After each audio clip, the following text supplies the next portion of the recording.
Lugansk, finalmente dominada pelos russos. Segundo os ucranianos, é só uma tática de guerra que eles estão utilizando, mas a Rússia considera como território já deles, lembrando que é muito estratégico desde o início dos conflitos.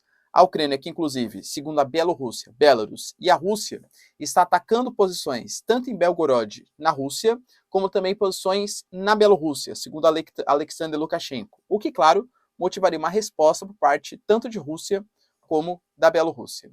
Brasil e Portugal podem ter uma pequena tensão ali política, porque o Bolsonaro desmarcou o almoço que ia fazer com o presidente de Portugal, enquanto isso, a Ilha das Cobras, que recentemente foi dominada pelos ucranianos, segundo os ucranianos, foi atacada pelos russos, inclusive com bomba de fósforo.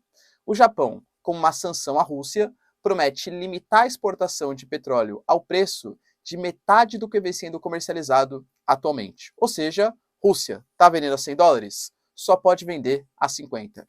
Como será que vai conseguir fazer isso?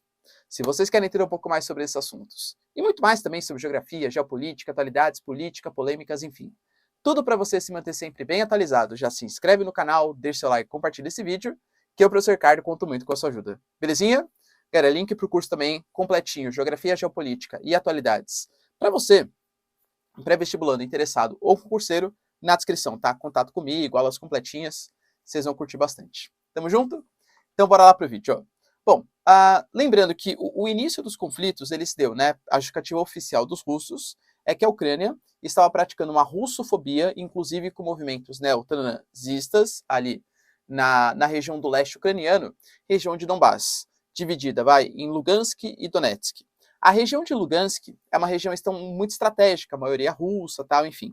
E os russos estavam partindo para cima e já conseguiram dominar uma série de regiões. Eu diria para vocês que o objetivo principal, que era unir a região de Donbass até a região da Crimeia, ele praticamente já foi conquistado, né? Só falta o domínio mais amplo, inclusive, da região de Lugansk. O que estava sendo o fator limitante era a cidade de Severodonetsk, que caiu há cerca de mais ou menos 2 semanas, os russos dominaram, passaram pelo rio Donetsk, que separava a cidade, e chegaram até Lysychansk, que conseguiu resistir durante um tempinho. Só que agora, pelo próprio Ministério de Defesa da Rússia, a Rússia ganhou o conflito, está completamente dominada pelos russos, e a própria Ucrânia, depois de negar inicialmente, agora garante, realmente nós demos para trás. Eles recuaram, tiraram todas as suas tropas dali, por isso que os russos consideram que ganharam, só que os ucranianos dizem que eles têm um plano. E esse plano se baseia muito num possível contra-ataque que vai acontecer ali na região. A Ucrânia alega, que, inclusive o Zelensky, né, o presidente, que armamentos estão sendo mandados pelos Estados Unidos e mais tropas serão mobilizadas para a reconquista de Lysychansk. Porque o grande objetivo da Rússia agora é sair de Lysychansk e chegar até Kramatorsk, uma cidadezinha mais próxima do meio ali da Ucrânia, cara, extremamente estratégica para o futuro, para as pretensões da Rússia. Novamente, não sabemos qual é a grande pretensão da Rússia até o momento, né? Mas, segundo o Serviço de Inteligência dos Estados Unidos, é fazer uma conexão de Donbass até a região da Moldávia, limitando todo o acesso do sul da Ucrânia ao Mar Negro, né? Enfim, a Rússia aparentemente está próxima desse objetivo, mas a Ucrânia ela vem contra-atacando. Segundo a Rússia, Belgorod, que é uma cidadezinha que está próxima ali da fronteira, teve o lançamento de 3 ataques de nacionalistas ucranianos. 3 mísseis, chamado de Tochka, né? Tochka-U. Esses mísseis, eles explodiram, eles foram defendidos pelo sistema de defesa antimísseis da Rússia, mas alguns estilhaços, né, algumas sobras desses mísseis, eles acabaram pegando na casa dos russos. Isso, obviamente, vai ser motivo de retaliação dos russos e motivaria uma maior intervenção da Rússia na Ucrânia. Não dá para esquecer também, né? A gente não pode... entendi. Então os russos estão certos porque os ucranianos atacaram. Para, né, pessoal? O que a Rússia vem fazendo recentemente, poxa, a gente viu ataques a shoppings, ataque em região próxima de Odessa. Aparentemente, o que os russos estão fazendo agora é cada vez menos se importando em ataques de posições militares e sim atacar posições onde estão civis. E isso, claro, seria um crime de guerra. Até numa guerra existe uma certa regulação, uma certa legislação. Você não pode atacar uma região onde só tem civis. Você não pode atacar uma área com armas químicas e biológicas para prejudicar mulheres, crianças, enfim, pessoas que não estão interessadas naquele conflito, que estão sofrendo com o conflito. E a Rússia, segundo a Ucrânia, vem cada vez mais se utilizando dessas armas como uma forma de pressionar a população ucraniana a obrigar o governo ucraniano a se render, pelas mortes, enfim, que vem acontecendo. A Rússia, inicialmente pelo menos, nega todas as acusações e fala, né, que está usando só de, enfim, ataque a posições militares, entre outros. Tanto a Bielorrússia foi atacada, o Lukashenko, que desde o está dizendo, né, que está servindo como se fosse uma espécie de base para o exército russo, mas diz que não vai participar a Bielorrússia, Belarus, diretamente desse conflito, mas diz que nesse momento a Ucrânia praticamente está obrigando eles a atacarem, porque a Ucrânia disparou mísseis em direção à Bielorrússia. Lembrando que por conta da presença, da proximidade inclusive de Belarus, Lukashenko é um grande aliado do Putin, a Rússia disse que vai deslocar alguns mísseis ali, de próximos da região da Bielorrússia, chamado os mísseis que têm capacidade ali de transporte também de ogivas nucleares. Ou seja, muito possivelmente a Bielorrússia vai ser mais um país que vai ter acesso a armas nucleares. E obviamente isso preocupa bastante a OTAN, porque faz fronteira com uma série de países da OTAN, a Bielorrússia. Ainda pingando na região da ilha do conflito entre Ucrânia e Rússia, acho que a Ilha das Cobras faz um pouco de sentido aqui a gente discutir. A Ilha das Cobras era uma região muito estratégica pela proximidade ali com o Mar Negro, pela proximidade com os portos que escoam cereais, alimentos, parte dos ucranianos, e inclusive os ucranianos retomaram essas ilhas. Segundo a Rússia, essa reconquista só aconteceu porque os russos deixaram como um sinal de boa vontade para falar, também, Ucrânia, vocês estão reclamando que eu não estou deixando vocês exportarem grãos, cereais e tal. Toma a Ilha das Cobras para vocês. Segundo os ucranianos, não foi nada de gesto de boa vontade. E sim, na verdade, os ucranianos que reconquistaram depois de muita luta, inclusive a Ilha das Cobras, está dentro do raio da artilharia ucraniana, ou seja, consegue disparar mísseis de longo alcance com as armas que a Ucrânia já tem em direção à Ilha das Cobras, o que dificulta bastante a manutenção da Rússia naquele espaço. Pois é. Qual narrativa está certa? Se foi boa vontade da Rússia ou da Ucrânia, confesso que é difícil a gente saber, mas, segundo os ucranianos, a Rússia disparou bombas de fósforo naquela região.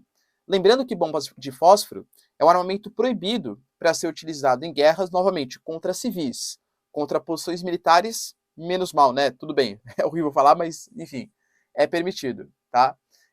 Tudo isso na possibilidade, claro, da Ucrânia não dominar mais aquela ilha. O Zelensky diz, tá vendo? Ó, nem o que os russos prometem, que é falar que foi de boa vontade, que eles cederam o território para a gente exportar alimentos e abaixar o preço dos alimentos no mundo, nem isso os caras estão conseguindo cumprir de verdade, tá? Partindo um pouco mais para a geopolítica internacional e nacional também, tivemos o cancelamento do encontro entre o presidente de Portugal e o Bolsonaro. O presidente de Portugal, chamado de Marcelo Rebelo, ele ia fazer uma visita ao Brasil, um almoço convidado pelo Bolsonaro, só que o Bolsonaro desconvidou de última hora. Por quê, professor? Porque o presidente, primeiro que ele já teve algumas fotos ali com Lula e tal, e ele prometia também fazer um almoço com 3 ex-presidentes do Brasil. FHC, o Temer e o Lula, tá? Nesse encontro que ia rolar, que ia aparecer, poxa, ia ser feito em plena campanha eleitoral, né? Então o Bolsonaro considerou que era como se fosse um aceno do presidente de Portugal ao opositor, ao Lula. Cancelou o almoço. Professor, isso trouxe algum tipo de consequência mais grave geopolítica? Pelas próprias palavras do presidente de Portugal, não. Ele falou assim, bom, se o cara quer convidar e depois convidar, quem tem que ter a responsabilidade, claro, é o próprio governo brasileiro, tá? Então quem convida que tem que desconvidar. Aparentemente, a agenda dele com os outros presidentes, ex-presidentes do Brasil, vai continuar, né? Eu temo, galera, um pouco nisso, porque, por mais que pareça, né, o presidente de Portugal, não foi nada, poxa, ele inclusive deu uma certa criticazinha, falou assim, a gente tem posições diferentes, né? Portugal, por exemplo, é aliado da Ucrânia, o Brasil não é aliado da Ucrânia. Então já deu uma cutucadinha também, né, na relação geopolítica brasileira, mas a gente tem que tomar muito cuidado, por quê? A gente não pode muito se pegar em relação entre governos. Tem que pensar que Brasil e Portugal tem que ter uma relação de Estado. Governo é quem está controlando o Estado naquele momento, mas Estado é uma coisa muito maior. Isso me preocupa porque essa possível falta de relação, Portugal, por exemplo, é um membro da OCDE, Organização para a Cooperação e Desenvolvimento. O Brasil é um dos países que está pleiteando entrar para a OCDE. Pô, isso pode desagradar um pouquinho.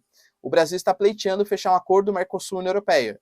Poxa, mais um país, Portugal nunca foi contrário ao Brasil, mais um país, além de França, Bélgica, Holanda, tal, enfim, Países Baixos, né, que pode ir contra o Brasil, isso seria mais um jogando contra, vai.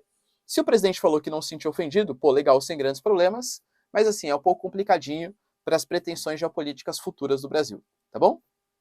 E para finalizar, lembrando que o G7 ele tinha prometido às 7 economias mais desenvolvidas do mundo que iam fazer uma espécie de sanção contra a Rússia para fazer não pesar no mundo as sanções, e sim a Rússia.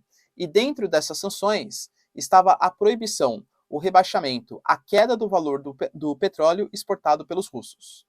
Segundo que o Japão, a proposta do Japão é reduzir pela metade. Então, se a Rússia está vendendo a X, os países do G7 só vão permitir que a Rússia venda a X por 2. Então, está vendendo a 100, só vai permitir vender a 50 dólares. Como que vai fazer isso? Praticamente convencendo os países do mundo que negociam com os russos a só aceitarem a compra do produto pela metade do preço. Professor, tem uma dúvida. E se os países não respeitarem essas deliberações do G7? Né? E se, por exemplo, Brasil, ó, você tá negociando. Inclusive o Bolsonaro falou, né, que estava pleiteando comprar diesel dos russos e tal. Pô, Brasil, você está comprando petróleo da Rússia, sei lá, a 100 dólares. Agora você só pode cobrar 50. Brasil, não aceito. Quero comprar 100 dólares porque não tem nada contra os russos. E aí, vai fazer o quê? Vai invadir o Brasil? Vai invadir a Rússia? Algum navio petroleiro que estiver transportando esse petróleo vai ser apreendido pela OTAN? Enfim, galera, eu particularmente acho que essa política do G7 de limitar, reduzir pela metade o valor do dólar, não vai dar muito certo não, hein? E você, acha que é uma sanção que pode ser eficiente? E a Rússia, tá ganhando ou tá perdendo esse conflito? Deixa aí nos comentários, pessoal, quero saber a sua opinião. No mais, se vocês curtiram o vídeo, tamo junto, beijos, abraços e tchau, tchau.